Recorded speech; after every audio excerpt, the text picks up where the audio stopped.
ponto. Vamos à palavra, gente? Glória a Deus. Se você souber que essa palavra pode mudar a sua vida, meu irmão, você estaria com ela todos os dias. Não abra sua Bíblia só aos domingos, viu? Tá nisso? O que fazer quando aquilo que eu pedi aos céus não teve resposta? Será que a gente não tem feito Deus do nosso aplicativo de entrega? Onde eu oro, eu pago, eu aperto o botão e peço, só que daí não vem aquilo que eu pedi. O que eu faço quando eu peço algo ao Senhor e Ele não me entrega aquilo que eu pedi? E aí nós entramos num tema e eu coloquei 2 nomes: fé relacional versus fé contratual. Muitas das vezes nós nos relacionamos com Deus numa fé contratual. Como eu disse para você, eu estou com um contrato para mim assinar, para a gente poder mudar de salão. E aí a gente lê todas as cláusulas, porque nós queremos os nossos direitos. Não posso deixar, manda para advogado, olha, mexe isso. A Adriana tem um pouquinho da veia de advogado, então ela já pede para arrumar aquilo, mexe aquilo. Mas a gente sempre olha os nossos direitos. Mas e os nossos deveres, que também está no contrato? Normalmente a gente quer que as coisas que estão em contrato, elas possam ocorrer daquele jeito. Então, de uma forma que estava ali empenhada. Por isso que fé contratual é o que nós vamos falar. Coloca para mim, fé contratual. O que significa fé contratual?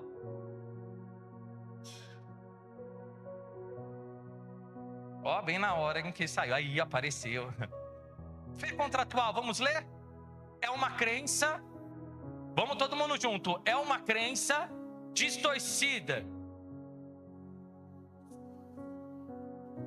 em um contrato, acreditando que se fizermos a nossa parte, Deus terá que fazer a sua.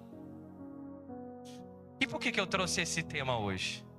Porque muitos de nós, eu e você, meus irmãos, podemos cair nessa cilada, nessa armadilha, de transformarmos a nossa fé, a nosso relacionamento ou a nossa caminhada com Deus num contrato, em que Deus tem a obrigação de fazer a parte dele, porque eu estou fazendo a minha parte. Eu sou dizimista, eu sou uma pessoa que tem se guardado. Eu sou uma pessoa que sou solteiro, dando um exemplo, obviamente, que não me relaciono com as mulheres do mundo, ou que não me relaciono com os homens do mundo. Então eu mereço me casar com um homem de Deus.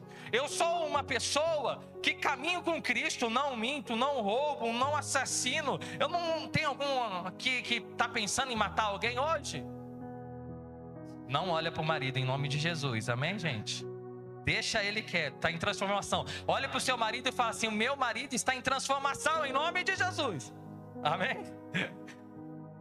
Mas muitas das vezes nós caímos nesse conto.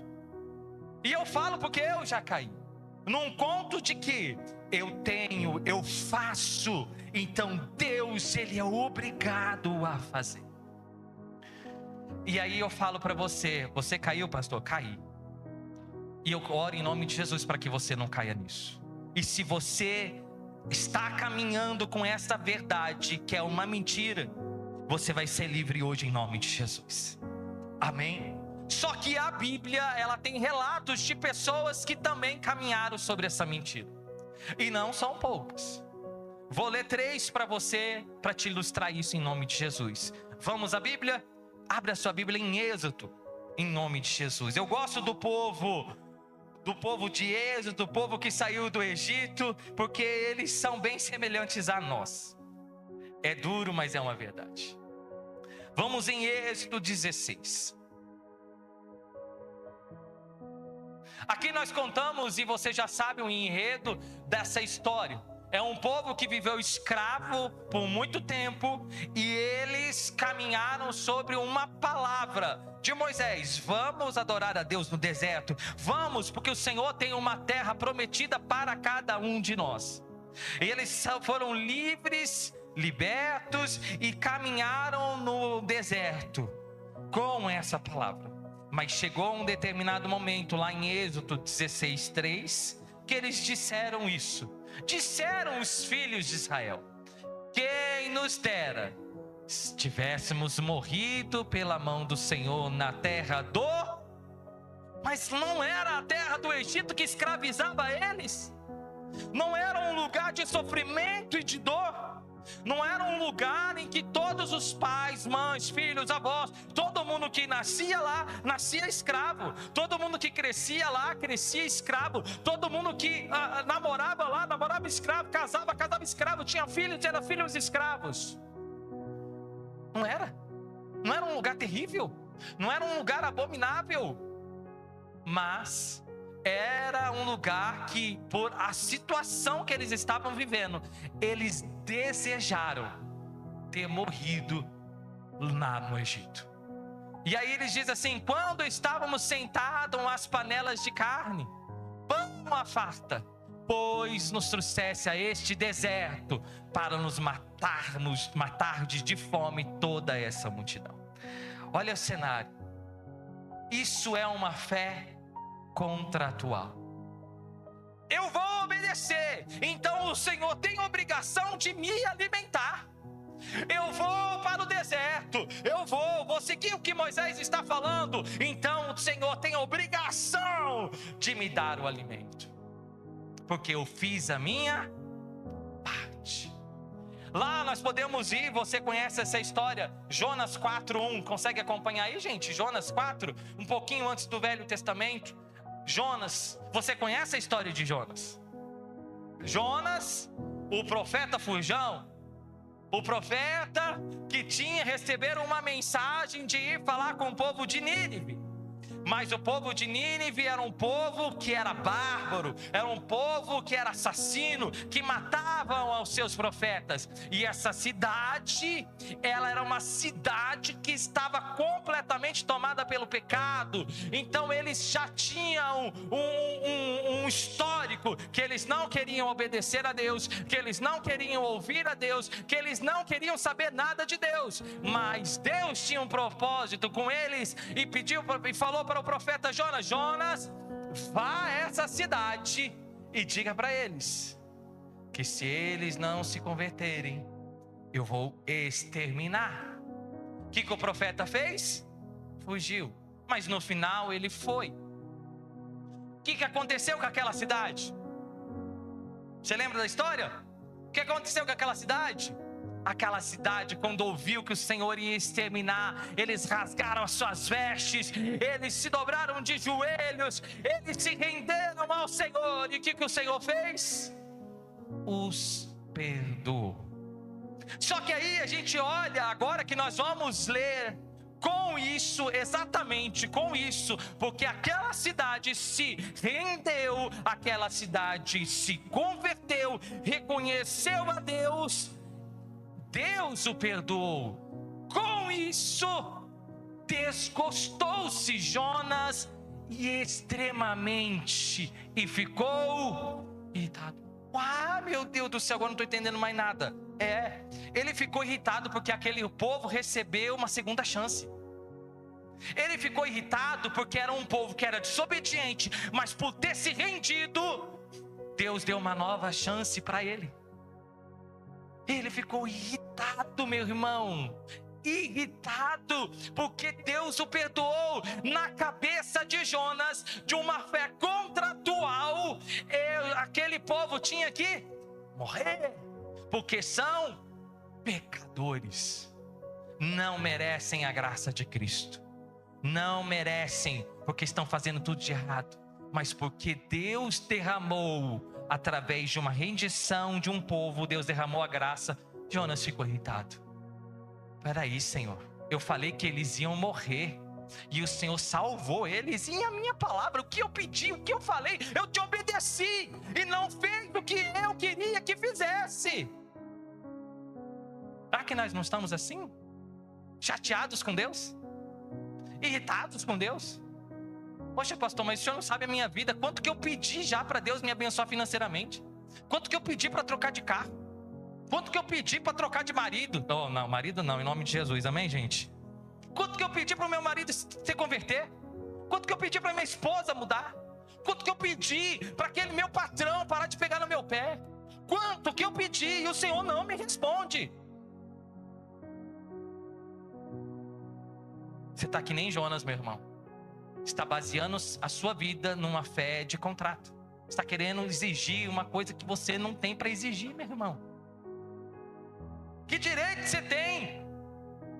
Que direito nós temos de exigir algo do Senhor? E eu vou para o terceiro exemplo.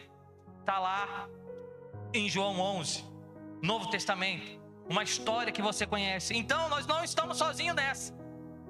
Se você estava baseando a sua vida numa fé contratual, como eu baseei a minha, você não está sozinho. Nós temos exemplos na Bíblia de pessoas que agiram dessa forma. Essa história você conhece, João 11.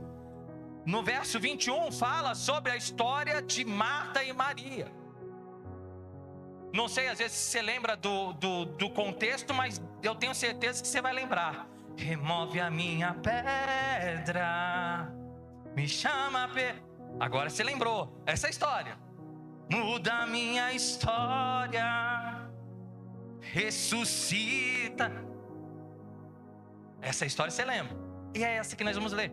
Disse, pois, Marta a Jesus: Senhor, se estivesses, ou se estiveras aqui, não teria morrido meu irmão. Como esse Deus que a gente serve, Ele não sabe o tempo da hora de chegar. Ele chega atrasado. Por que o Senhor não chegou antes? O Senhor é o culpado, porque eu sou fiel ao Senhor e o Senhor não está sendo fiel a mim. Ela não disse essas palavras, estou conjecturando aqui, mas é como se ela estivesse falando isso para o Senhor. Senhor, eu estou passando o que eu estou passando. Meu irmão morreu porque o Senhor não estava aqui. A culpa é sua. Quantas vezes nós culpamos a Deus pelos nossos fracassos, meu irmão? Quantas vezes nós colocamos a culpa que é unicamente e exclusivamente nossa em Deus? Por quê? Porque você não foi atendido naquilo que você pediu. Porque você não soube ouvir o silêncio do Senhor. Por causa dessa oração que você fez. Você orou tanto, pediu tanto, pediu tanto, pediu tanto e não recebeu. E eu posso contar para vocês por que eu estou falando isso. Alguns já sabem, nós vivemos aqui, eu vivi um tempo de muito silêncio dos céus. Porque eu pedia muito para o Senhor mudar a minha vida financeira. Eu pedia muito ao Senhor para mim ganhar muito dinheiro. Eu pedia muito ao Senhor que eu queria dar eu tinha até bons argumentos. Eu queria dar um bom lugar para Adriana. Eu queria dar um bom carro para ela. Eu queria, cuidar bem da minha família. Então tinha bons argumentos para falar com Deus. Só que eu ouvi um silêncio dos céus. Não tinha resposta. Gente, sabe o que é passar um mês inteiro com R$173? E todos os dias orando ao Senhor: Senhor, muda a minha situação, muda a minha história. Senhor, eu te sirvo. Você sabe o que é você ir falar com pessoas e falar para essas pessoas que Deus, Ele é um Deus dos impossíveis, que é um Deus que abre porta, é um Deus que faz, é um Deus que faz, é um Deus que cura, que liberta. E você sabendo que na sua vida não estava acontecendo nada. Não estava. E você orando, e você jejuando, e você ali clamando de madrugada, de dia, de noite. Eu passava o dia orando, meu irmão. Se eu passo o dia orando, então eu sou melhor que aquele que não passa. Então eu preciso ter mais, porque aquele não faz, eu faço. E eu passei meses, dias nessa luta, nesse conflito da minha alma, porque Deus não estava me respondendo, Deus não estava respondendo o que eu queria fechar um contrato tão bom, que eu falava com Deus todo dia: Deus, eu quero fechar, eu preciso fechar, olha aqui, a tua palavra diz que o Senhor é o dono do ouro da prata. Então eu usava até a Bíblia, meu irmão. E se você pegar para a Bíblia para ver, você vai ter argumentos para você pedir o que você quiser. Todas as suas dores, as suas causas, e nada de Deus responder. Não, está alguma coisa errada. Não, eu preciso pedir perdão, eu vou pedir perdão. Preciso me reconciliar com fulano, eu vou lá me reconciliar. Meu Deus, o que eu estou fazendo de errado? Não, eu estou dando pouco, eu estou dando dízimo, sabe, só 10% não vai adiantar, eu preciso dar mais. Então a minha cabeça, ela foi para um lugar que eu tinha que fazer, para que Deus pudesse fazer a parte dele. E todas as vezes que eu fazia, eu chegava em Deus: Deus, eu fiz, agora é com o Senhor. Essa semana tem que acontecer algo, essa porta tem que se abrir. E aí eu ficava nesse conflito, uma fé contratual. E aí veio o Senhor com a sua infinita graça, e é o ponto que eu quero que você chegue, meu irmão. Que é uma fé que Deus espera de nós, não é uma fé de contrato, é uma fé relacional. Definição de fé relacional, põe para mim, por favor. A definição de fé relacional é a verdadeira fé. Diga comigo: a verdadeira fé é relacional. Não consiste em conhecer e amar a Deus por quem Ele, e não pelo que Ele. Uau! Isso me pegou, gente. Me pegou de tal jeito que eu fui encurralado nas minhas emoções, encurralado naquilo que eu pensava sobre o Evangelho, sobre Cristo, e me abriu um chão. Porque eu falei: meu Deus, o que eu aprendi até agora era que o Senhor devia fazer muita coisa por mim, e o Senhor não está fazendo nada. Gente, aí você fala assim: mas você falava assim com Deus? Não com essas palavras, obviamente, mas no meu íntimo, no meu coração. Eu duvido que você nunca passou por essa situação. Eu duvido, meu irmão, que você nunca passou. Quando alguém ficou doente na sua casa, quando alguém ficou doente lá na sua família, você não chegou para Deus e não disse: Senhor, presta atenção aqui, Senhor, eu preciso que o Senhor cure ele, eu preciso que o Senhor liberte ele, eu preciso que o Senhor visite ele e tire daquele hospital. Quando nós chegamos neste nível, é porque nós entendemos que o Senhor tem poder. Mas aí a gente se relaciona só com o poder do Senhor, não com quem o Senhor é. E aí a gente entende que essa é a maior dificuldade de nós, minha e sua. Por quê? Porque nós caminhamos com Cristo. Todas as vezes você vai ser pressionado a você entrar nesse lugar. Ou você entra num lugar de contrato, ou você entra num lugar de relacionamento. Por quê? Porque são demandas da sua vida que vão aparecer. Que nem a Adriana apontou aqui, nós temos um amigo que ele está lá, passou dias na UTI e o médico não descobre. Aí você fala: meu Deus, o porquê? Por que ele, um homem de Deus, não era para ser, vamos dizer assim, ser mais claro possível, não era para ser uma pessoa que não confia no Senhor, uma pessoa que não serve o Senhor, passar por isso, mas uma pessoa que serve, uma pessoa que é temente, uma pessoa que vem aos cultos no domingo, passar por uma situação difícil dessa, passar por um momento difícil desse. Passa na sua cabeça que Deus está o quê? Esse daí fez alguma coisa errada. Deve estar traindo a esposa, certeza. E esse daí está com algum pecado escondido. É nossa mente contratual, porque a gente entende que as coisas só vão começar a dar certo se eu for uma pessoa unicamente perfeita. E vira para a pessoa que está ao seu lado e fala assim: você não é perfeito. Mas tem que falar, mas mesmo que for esposa, fala aí, fala: você não é perfeita não, mulher. Não, mas não, calma, é só isso, não vai prolongar o assunto não, que dá problema. Tá brincando? Por quê? Porque se você for esperar você ser perfeito para Deus derramar a graça na sua vida, meu irmão, nenhum de nós vamos receber, porque nós não somos. Hoje pela manhã, meu irmão, você já pecou. Por quê? Porque você encheu aí da vaidade, quis passar uma maquiagem. Tô brincando. Mas nós somos pecadores, meu irmão. Se você ficar pensando que todas as vezes que eu andar certo, a minha vida tem que andar, meu irmão, então você vai ter que morar lá com os monges. Mora lá com os padres, com os freios, olha lá ainda, porque você já entra numa fofocaiada dos padres lá e já era. Desandou. Por que eu estou falando isso? Porque a nossa régua é uma coisa, a régua dos céus é outra. Todas as vezes que nós nos medimos pela régua da terra, nós estamos fora da régua do céu. Porque no céu, meu irmão, Ele vai esperar que a gente seja perfeito. O nosso Pai, o nosso Senhor vai esperar que a gente responda, que a gente lá, que a gente mude, que a gente seja transformado, sim. Mas Ele também vai ser o primeiro que, se você errar, Ele vai te ajudar. Ele vai te levantar. Agora, você fazer o certo porque você quer algo em troca, você já está errado. Nós já estamos errados. Porque o nosso relacionamento com Deus não pode ser baseado num contrato de eu ter os meus direitos e Deus tem que fazer aquilo que eu peço. Amém. Nisso, meu irmão, eu entendo que todas as vezes que nós precisamos ter essa movimentação, e aqui nesta comunidade o Senhor sempre vai trazer essa verdade. Sempre vai ser falado aqui que você não precisa de mim para você se relacionar com Deus. Você não precisa de pessoas, você precisa da palavra.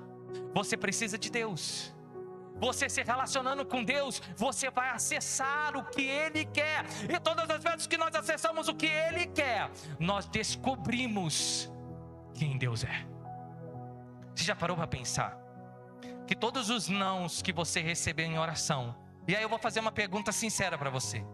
Quem já teve, ou melhor, quem já teve uma oração que não foi respondida?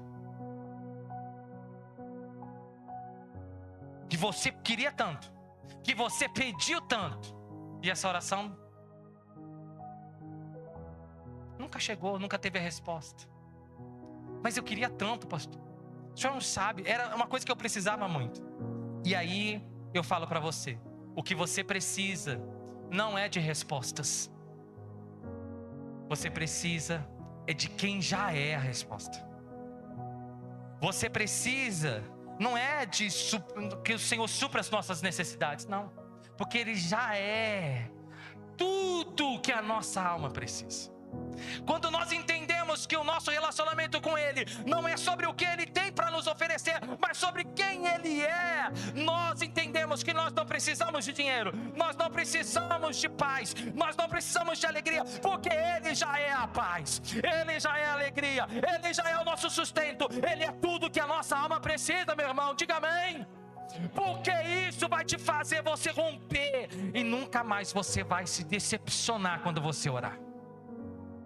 Porque você vai entender que é a vontade do Pai que tem que ser feita, não a sua. E aí nós vamos para Salmo 63. Abre para mim, Salmo 63. E aí nós vamos ver um depoimento de quem entendeu quem é Deus. Aqui nós vemos, Salmo 63, em alguns textos está escrito sede no Espírito.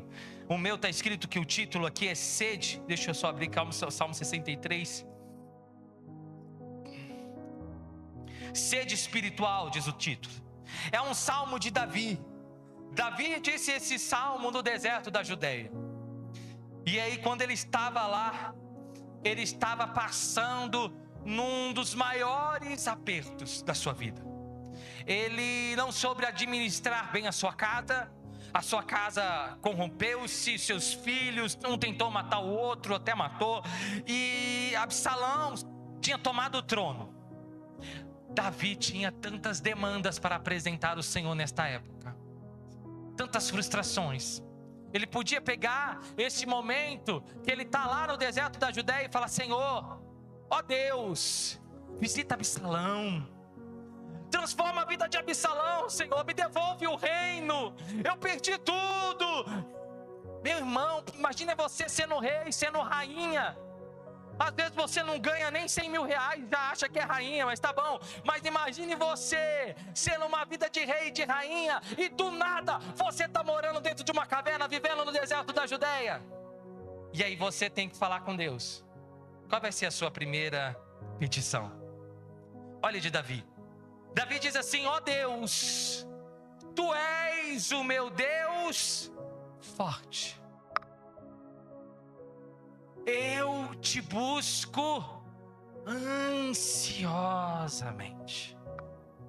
A minha alma tem sede de... Olha o salmo que Davi diz. Olha o que ele está falando para o Senhor. Ele não está dizendo: Deus, eu preciso de uma bênção e não vou desistir. Sem ela eu não vou sair daqui. Ele está dizendo louvores ao Senhor, declarando quem o Senhor é, dizendo o quanto a alma dele anseia. Vai no verso 3. Nós estamos no verso 1, vai no verso 3. Porque a tua graça é melhor do que a vida. Ou seja, Davi está falando: Senhor, eu não tenho reino, eu não tenho coroa, eu não tenho mais um reinado, eu não tenho um exército aqui, mas a única coisa que eu quero é a tua graça, porque ela é vida para mim, ela é a vida que eu preciso. No verso 6, para a gente adiantar, diz assim: meu leito, quando de ti me recordo, em ti medito durante a vigília da noite. Tem uma outra versão que diz assim: quando estou deitado, eu lembro de ti, penso em ti a noite toda. Amém. Isso não é sinal de alguém que você acabou de conhecer. Isso não é sinal de uma amizade. É sinal de uma amizade? Você está lá dormindo e você pensa naquele seu amigo: ai, como eu lembro de você, João. É assim que você pensa de uma amizade? Eu amo a vida do Bill, mas ontem à noite eu não estava pensando nele, não.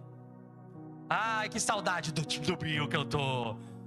É isso é amizade. Agora, quando você está num nível de intimidade, a sua alma suspira. Quando eu penso na minha esposa, como o abraço dela é gostoso, como o beijo dela é maravilhoso, como o cheirinho dela é tudo que eu preciso. Nível de intimidade. Aqui nós estamos vendo um Davi íntimo do Senhor, mesmo com problemas, meu irmão. Mesmo com um caos instalado no reino, ele perdeu o filho, perdeu isso, mas ele entendeu que ele precisa de intimidade. Ele saiu de um nível de raso, de amizade. Sabe aquele nível que a gente só abre a Bíblia no domingo? Não, agora ele foi, abriu a Bíblia na segunda, na terça, na quarta, na quinta, na sexta. Ele está querendo mais, ele está meditando mais. Ele medita no Senhor de manhã, ele medita no Senhor à tarde. A minha alma e o meu coração pensam toda hora no meu Senhor. É esse nível de intimidade que daí a gente tem. Por quê? Porque a nossa fé não é mais contratual. A nossa fé agora é relacional. É de relacionamento. É de profundidade, de intimidade. Aí você não vai fazer mais da igreja um centro que você vai lá para fazer os seus pedidos. Não, você não vai fazer Deus o seu entregador de iFood. Não, porque não é um aplicativo que você entra, você paga e você pede e chega daqui a pouco. Não é. É relacionamento. É sentar na mesa. Quando você decide, voltando para o exemplo inicial, em fazer uma comida, ela dá mais trabalho do que você pedir no iFood. Dá trabalho para você fazer uma comida. Dá trabalho para você picar. Você chora porque vai estar picando a cebola. Aí chora. E aí você faz isso, faz aquilo. E aí está vindo um convidado especial, você prepara mais. Você se doa mais. Você se gasta mais. Soa. E aí na hora que você vai sentar, você fala: meu Deus, graças a Deus. Ai, que bênção. E uma comidinha feita é uma delícia, não é? Não é saborosa? Que é feita com amor. Você pode até me convidar, eu aceito em nome de Jesus, não tem problema. Mas eu sei que dá trabalho. Por isso que é mais fácil às vezes a gente se relacionar com Deus como se fosse um aplicativo, porque é tudo mais fácil, mais prático, do que se relacionar com Deus na sua intimidade de sentar na mesa. Porque na mesa, meu irmão, eu não sei você, mas quando a gente senta na mesa, o Senhor fala, o Senhor entrega, o Senhor faz, traz profundidade. E para terminar, meu irmão, eu quero te dar 3 exemplos. Se você está levando a Deus numa fé contratual, coloca para mim. Como identificar se tem uma fé contratual? Vocês gostaram, gente, de ser assim? Mais fácil, né? Eu sigo a Deus pelo que Ele faz por mim ou por quem Ele é? Essa é uma pergunta que você tem que fazer para você mesmo. Essa é uma pergunta que você tem que fazer, não é para quem não veio, não é para o seu filho. Essa é uma pergunta que você tem que fazer para si. Eu venho no culto, eu sigo ao Senhor porque Ele tem coisas para me oferecer ou por quem Ele é. Se eu sigo a Deus, se eu venho na igreja só quando eu preciso, fé contratual. Se eu venho na igreja mesmo que eu não preciso, fé relacional. Se eu venho entrar em oração porque eu sei que eu preciso me relacionar com Ele e declarar quem Ele é, fé relacional. Agora, se eu vou em oração, Deus, eu preciso disso, eu preciso daquilo, amanhã é segunda-feira, meu Deus do céu, visita meu patrão, meu Deus do céu, abre uma porta, eu preciso ganhar mais dinheiro, eu preciso disso, o meu filho tem que mudar, ele tem que se converter, fé relacional, contratual. Próximo. Já tá, né? Eu continuo confiando em Deus, mesmo quando Ele não responde às minhas orações. Como anda a nossa fé quando a sua oração não é respondida? Como anda o seu coração quando você pediu algo ao Senhor e essa oração não teve a resposta?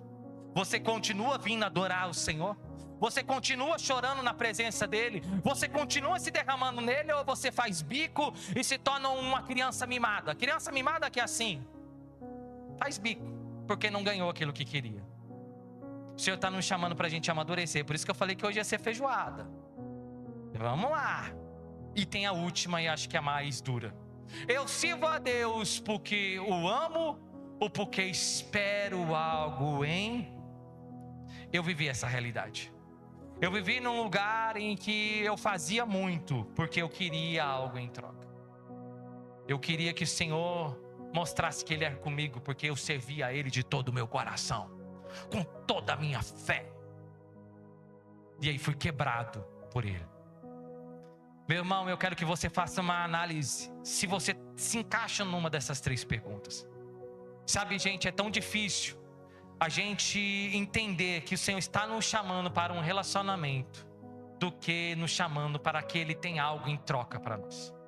Por isso que fazer a vontade de Deus, servir a Deus, tem que ser na base do relacionamento. Sabe por quê? Porque senão você vai chegar aqui na igreja, você vai poder até fazer alguma coisa, porque nós vamos precisar, a igreja precisa. O seu coração às vezes é um coração, sabe, doador, voluntário, mas você sempre vai fazer esperando, será que o pastor está me vendo? Será que eu estou fazendo, o pastor está olhando? Será que eu vou fazer isso porque eu quero alcançar isso?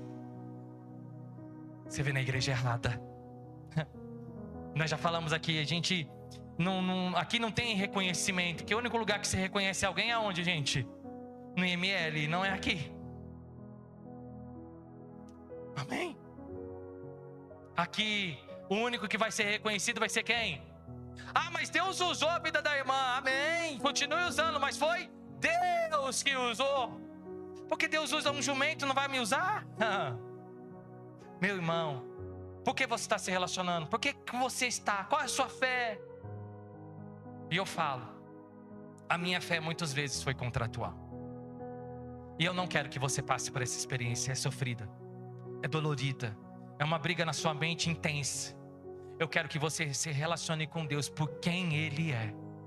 Sabe quando Deus te pega de tal jeito que você não se importa mais com a sua conta bancária, você não se importa mais com aquilo que você precisa, você só se importa em agradá-lo, porque você quer que o seu Pai esteja feliz com você. Quando você mudar a sua visão sobre Deus, você vai entender que Ele é Pai. Pai, meu irmão, não dá tudo que o filho pede. Poxa vida, gente, preciso falar isso quantas vezes? Não precisa. Se relacione com Deus como um pai que cuida dos seus filhos. Ele não vai te abandonar, Ele não vai, porque Ele é Pai. Ele é Pai.